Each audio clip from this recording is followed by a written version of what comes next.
but that's why Starship and Starlink are a great partnership. Starship is so big that it will leave a wake or a hole in the plasma field as it flies through an atmosphere. You can think of a wake kind of like when you see a boat going through the ocean, it sort of leaves a trail behind it. Here we go. Some of those great views from Starlink, giving us views of Starship's onboard videos. And so we're hoping that the Starlink on board will let us, just like we're seeing these videos now, see through that plasma field by maintaining a continuous communication lock with the satellites on orbit through the wake that Starship leaves behind. Now, this is only the second time that we're testing Starlink during re-entry.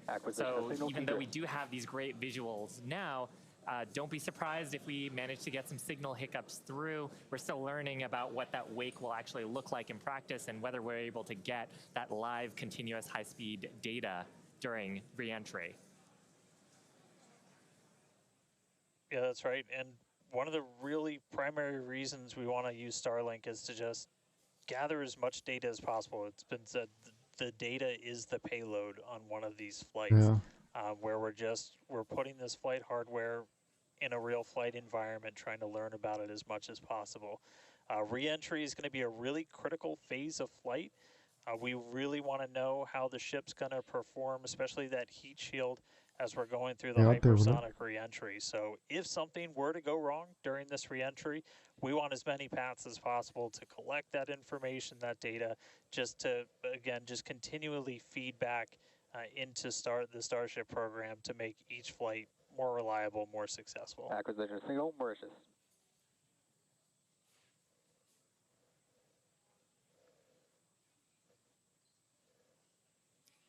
Now, if Starship manages to make it all the way through re-entry, we'll collect valuable data on Starship flying through the Earth's atmosphere at hypersonic speeds, meaning more than 5, or at this point, will be more than 5 times the speed of sound. The field's moving. Now we're watching these live views, HD views by the looks of it, thanks to Starlink. You can see that the flaps there on the ship might be actuating.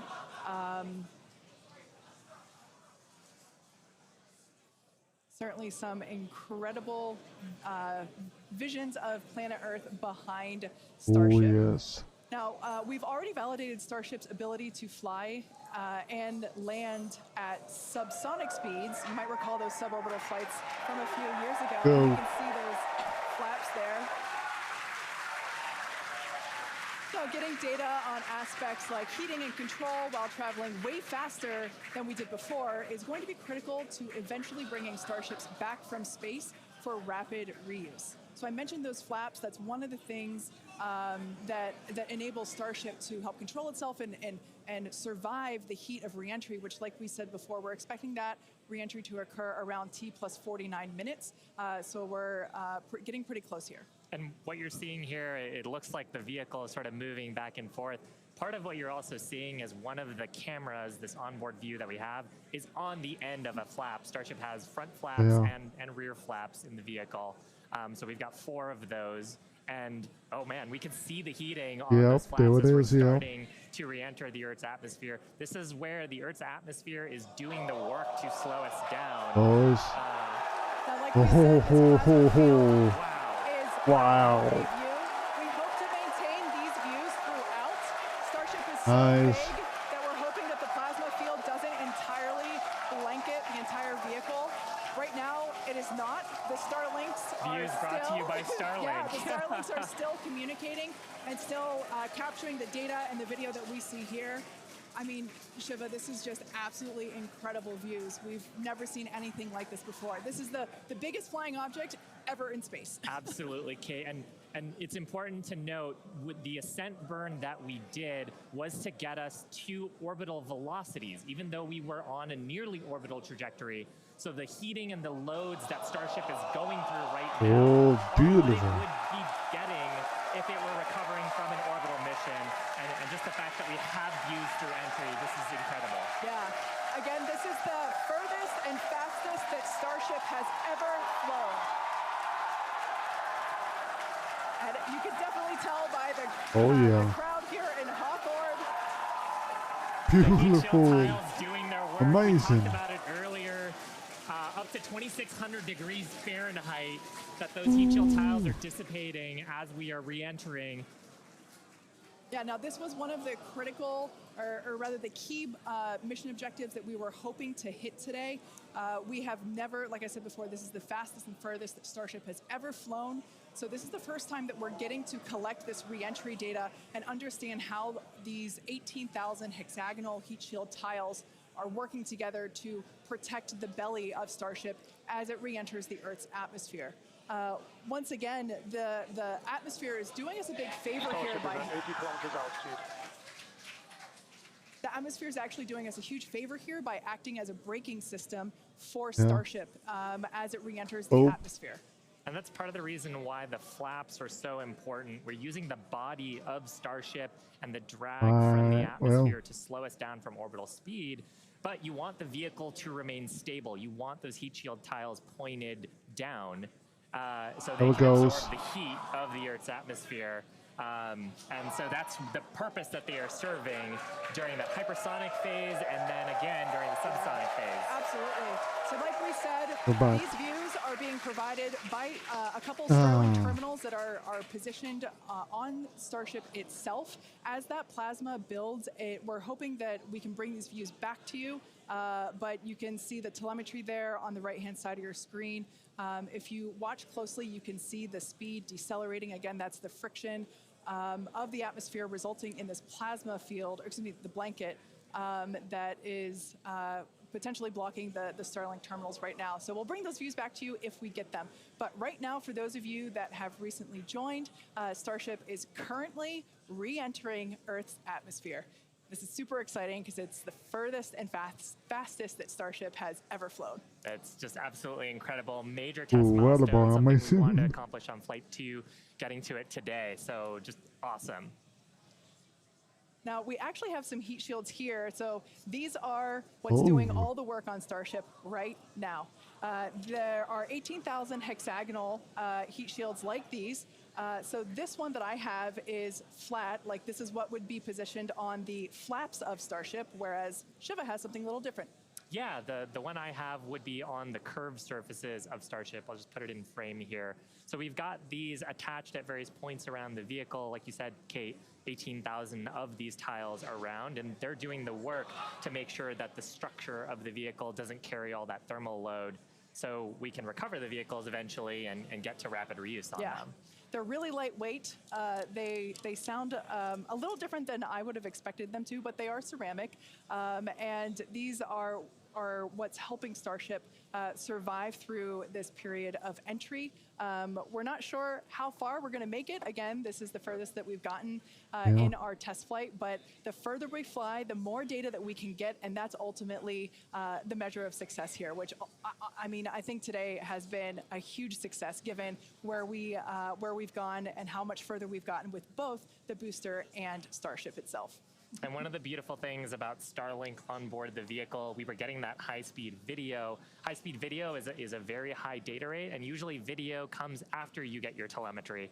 So hopefully we were able to get some wonderful data throughout the entry period, which is normally something we have to wait for until after splashdown when we get that data off the data recorders. Now, you mentioned before the flaps. Again, that the flaps are protected by the flat heat shields like I have.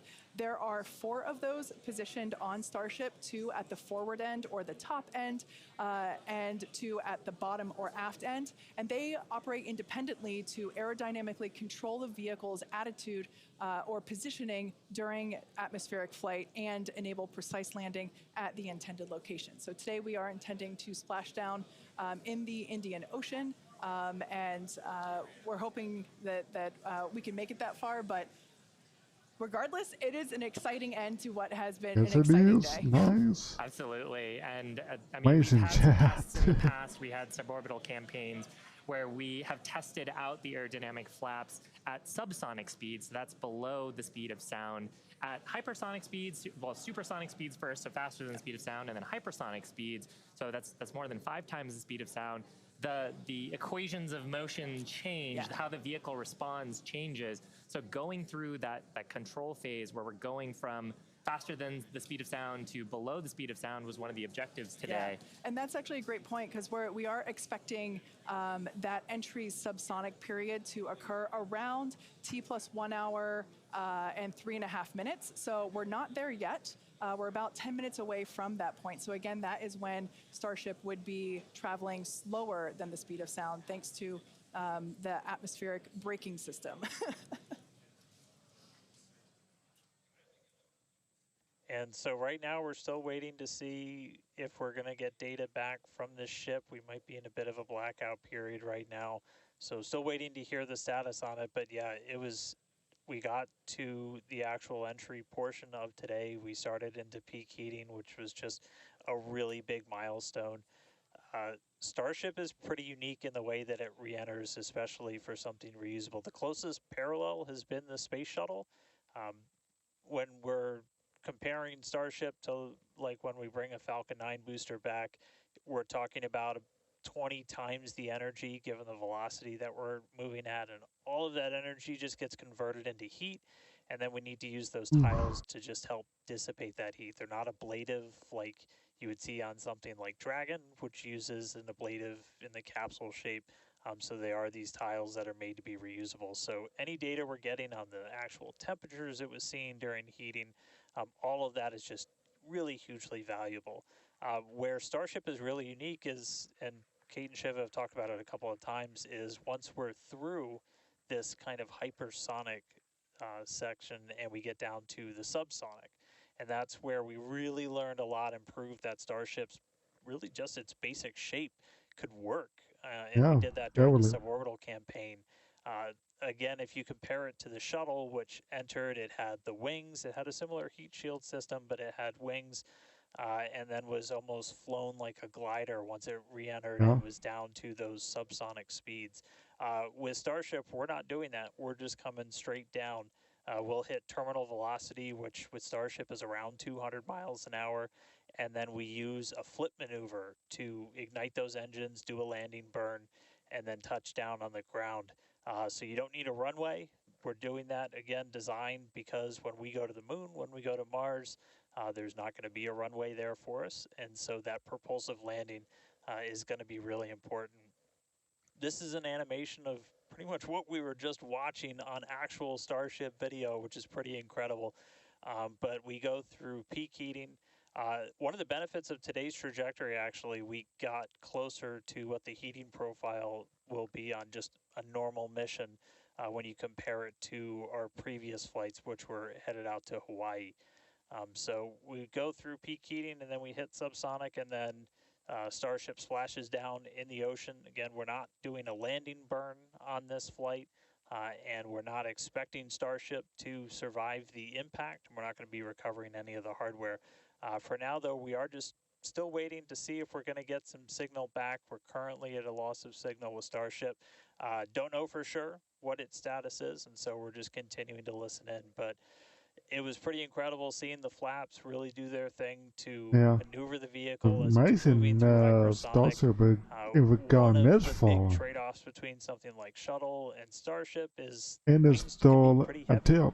And so if we can really demonstrate that Starship's controllable through that hypersonic regime when you're coming through the atmosphere, 25 times the speed of sound, you can save a whole lot of weight by not having really big wings. So super valuable to get this data, super valuable to then figure out what we're going to do on our next test flights. Dan, you'd brought up a really interesting point too, that for on Shuttle, you are gliding in, going back to a runway. On Starship, because we're landing vertically, we are basically coming down, and then we've seen this during the suborbital campaign. We're not going to see it today, but during the suborbital campaign, we did the flip maneuver and then light our engines for a landing burn. And that's also really important for some of our other terrestrial destinations, that we don't have as much of an atmosphere on Mars. There is pretty much no atmosphere. There's some great views from our previous test campaigns of a landing burn and upright landing. But on the moon, there is no atmosphere. On Mars, the atmosphere is extremely thin, so you actually need some other sophisticated techniques that other landers have used to land there. And so this vertical landing